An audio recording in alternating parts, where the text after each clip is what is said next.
एक बार की बात है जब अगस्त्य मुनि अयोध्या आए और प्रभु राम से बात कर रहे थे 14 वर्ष के वनवास के बारे में।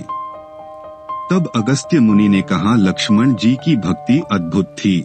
लक्ष्मण जी के बिना श्री राम कथा पूर्ण नहीं है।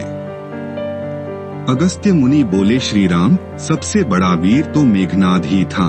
उसने अंतरिक्ष में स्थित होकर इंद्र से युद्ध किया था और बांधकर लंका ले आया था। ब्रह्मा ने इंद्रजीत से दान के रूप में इंद्र को मांगा, तब इंद्र मुक्त हुए थे और लक्ष्मण ने उसका वध किया, इसलिए वे सबसे बड़े योद्धा हुए।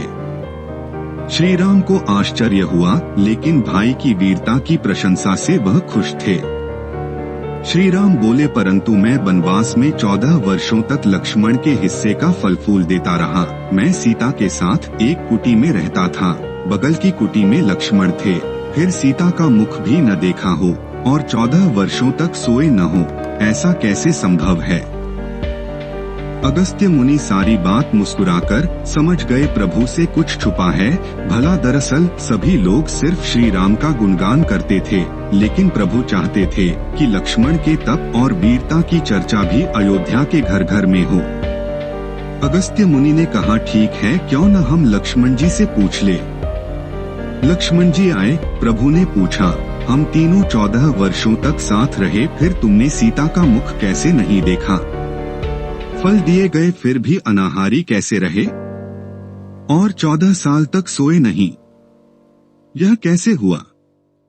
लक्ष्मण जी ने बताया, भैया, जब सुग्रीव ने हमें उनके आभूषण दिखाकर पहचानने को कहा, आपको स्मरण होगा, मैं तो सिवाय उनके पैरों के नुपुर के कोई आभूषण नहीं पहचान पाया था, क्योंकि मैंने कभी भी उनके चरणों के ऊपर देखा ही नहीं।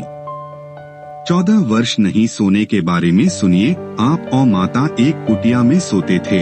मैं रात भर बाहर धनुष पर बाण चढ़ाए पहरेदारी में खड़ा रहता था।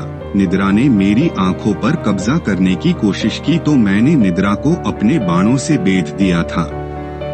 निद्रा ने हारकर स्वीकार किया कि वह 14 साल तक मुझे स्पर्श नहीं करेगी, लेकिन जब श्री राम का अयोध्या में राज्याभिषेक हो रहा होगा और मैं उनके पीछे सेवक की तरह छत्र लिए खड़ा रहूंगा, तब वह मुझे घेरेगी।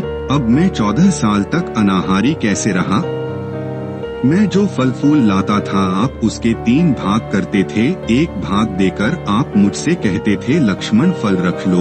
आपने कभी फल खाने को नहीं कहा, फिर बिना आपकी आज्ञा के मैं उसे खाता कैसे? मैंने उन्हें संभाल कर रख दिया। सभी फल उसी कुटिया में अभी भी रखे होंगे। कृपया शेयर और कमेंट जरूर करें। रोचक कथाओं के लिए फॉलो करें।